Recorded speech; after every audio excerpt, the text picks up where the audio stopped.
ಇರುತ್ತೆ, waste expenses ಆಗುತ್ತೆ, ಎಲ್ಲೋ ಕಳ್ಕೊಂಡ್ಬಿಡ್ತೀರಾ, ಎಲ್ಲೋ miss ಆಗುತ್ತೆ, ಅಥವಾ ಕೊಡಬೇಕಾಗಿರೋ ಹಣ ನಿಮಗೆ ರಿಟರ್ನ್ ಬರೋದಿಲ್ಲ. ಈ ರೀತಿಯಾದಂಥ ಪ್ರಾಬ್ಲಮ್ಸ್ ನೀವೇನಾದ್ರು ಓಂ ಶ್ರೀ ಗುರುಭ್ಯೋ ನಮಃ. ಆನಂದ ಸೂತ್ರ ಯೂಟ್ಯೂಬ್ ಚಾನಲ್ಗೆ ತಮ್ಮೆಲ್ಲರಿಗೂ ಹೃದಯಪೂರ್ವಕ ಸ್ವಾಗತ ವೀಕ್ಷಕರೇ.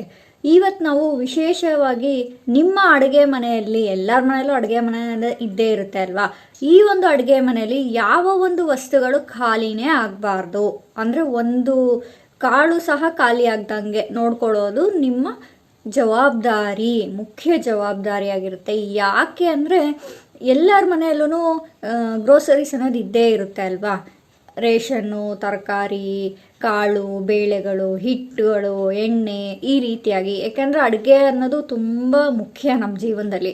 ನಾವೆಷ್ಟು ಒಳ್ಳೆ ರೀತಿಯಿಂದ ಅಡುಗೆ ಮಾಡ್ತೀವಿ, ಎಷ್ಟು ಒಳ್ಳೆ ಮನಸ್ಸಿಂದ ಅಡುಗೆ ಮಾಡ್ತೀವಿ, ಅಷ್ಟು ಚೆನ್ನಾಗಿ ನಮ್ಮ ಒಂದು ಆರೋಗ್ಯ ಅಭಿವೃದ್ಧಿ ಆಗುತ್ತೆ.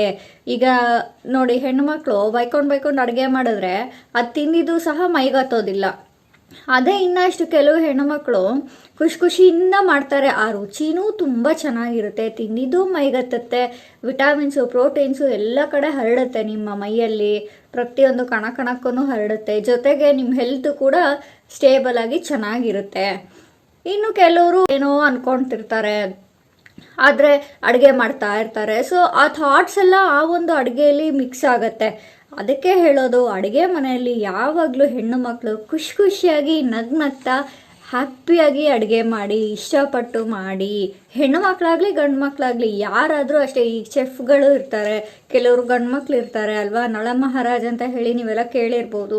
ಅವರು ಮಾಡೋ ಅಡುಗೆ ಯಾಕಷ್ಟು ಸುಂದರವಾಗಿ ರುಚಿಯಾಗಿರೋದು, ಒಂದ್ಸತಿ ನೀವು ರಿಸರ್ಚ್ ಮಾಡಿ ನೋಡಿ. ಅವಾಗ ನಿಮಗೆ ಅನಿಸುತ್ತೆ, ಅಪ್ಪ ನಾನು ಮಾಡೋ ಅಡುಗೆ ಸುಂದರವಾಗಿರಬೇಕು, ರುಚಿಯಾಗಿರಬೇಕು, ಇಷ್ಟಪಡಬೇಕು, ಇನ್ನೂ ಬೇಕು ಅನ್ನಿಸ್ಬೇಕು ಅನ್ನೋ ರೀತಿಯಾಗಿ ನೀವೇ ಮಾಡೋಕ್ಕೆ ಸ್ಟಾರ್ಟ್ ಮಾಡ್ತೀರಾ. ಇನ್ನು ಮೇನ್ ಪಾಯಿಂಟಿಗೆ ಬರೋಣ. ಯಾವ ಒಂದು ವಸ್ತುಗಳು ನಮ್ಮ ಅಡುಗೆ ಮನೆಯಲ್ಲಿ ಖಾಲಿ ಆಗಬಾರ್ದು.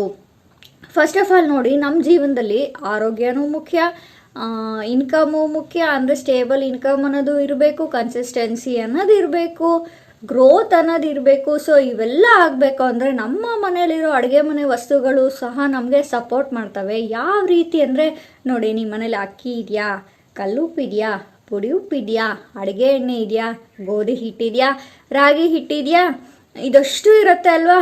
ಇನ್ನೂ ಮೇಯ್ನಾಗಿ ಅರಿಶಿನ. ಈ ಒಂದು ಅರಿಶಿನ ಬಂದು ಗುರುಗ್ರಹವನ್ನು ಸಂಕೇತ ಮಾಡುತ್ತೆ.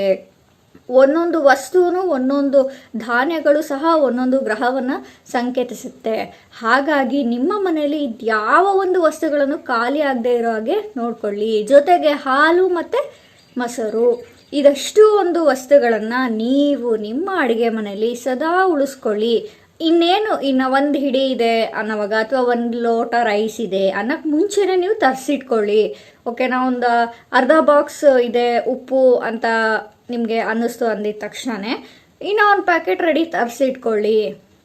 ಸೊ ದಟ್ ಏನಾಗುತ್ತೆ, ಪೂರ್ತಿ ಖಾಲಿ ಆಗಲ್ಲ. ಇದೆಲ್ಲ ಖಾಲಿ ಆದಷ್ಟು ನಿಮ್ಮ ಆರೋಗ್ಯದಲ್ಲಿ ವ್ಯತ್ಯಾಸ ಕಾಣಿಸುತ್ತೆ, ಹಾಗೆ ನಿಮ್ಮ ಹಣಕಾಸಲ್ಲಿ ವ್ಯತ್ಯಾಸ ಕಾಣಿಸುತ್ತೆ, ಲಾಸ್ ಆಗೋ ಚಾನ್ಸಸ್ ಇರುತ್ತೆ, ಅಥವಾ ಸುಮ್ಮನೆ ವೇಸ್ಟ್ ಆಗೋ ಚಾನ್ಸಸ್ ಇರುತ್ತೆ, ವೇಸ್ಟ್ ಎಕ್ಸ್ಪೆನ್ಸಸ್ ಆಗುತ್ತೆ, ಎಲ್ಲೋ ಕಳ್ಕೊಂಡ್ಬಿಡ್ತೀರಾ, ಎಲ್ಲೋ ಮಿಸ್ ಆಗುತ್ತೆ, ಅಥವಾ ಕೊಡಬೇಕಾಗಿರೋ ಹಣ ನಿಮಗೆ ರಿಟರ್ನ್ ಬರೋದಿಲ್ಲ.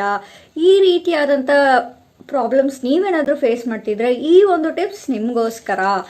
ಜೊತೆಗೆ ಇನ್ನು ನಾವೇನು ಮಾಡಬೇಕು ಅಂದರೆ, ಪ್ರತಿಯೊಂದು ವಸ್ತುನೂ ನಾವು ತರೋವಾಗಲಿ ಖುಷಿಯಿಂದ ತರಬೇಕು.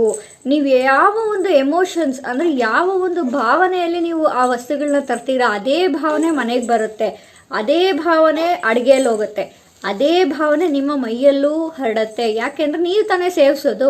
ಹಾಗಾಗಿ ಯಾವುದೇ ಒಂದು ಕೆಲಸ ಮಾಡಿ ಖುಷಿಯಿಂದ ಮಾಡಿ, ಸಂತೃಪ್ತಿಯಾಗಿ ಮಾಡಿ.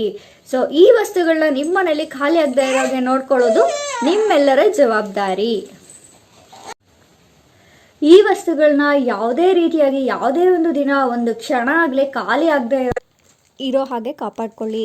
ಮತ್ತೊಂದು ವಿಡಿಯೋದಲ್ಲಿ ವಿಶೇಷ ಮಾಹಿತಿಯೊಂದಿಗೆ ನಿಮ್ಮೊಂದಿಗೆ ಬರ್ತೀವಿ. ನಾವು ನಿಮ್ಮ ಪ್ರೀತಿಯ ಆನಂದ ಸೂತ್ರ. ಧನ್ಯವಾದಗಳು. ಶುಭಮಸ್ತು.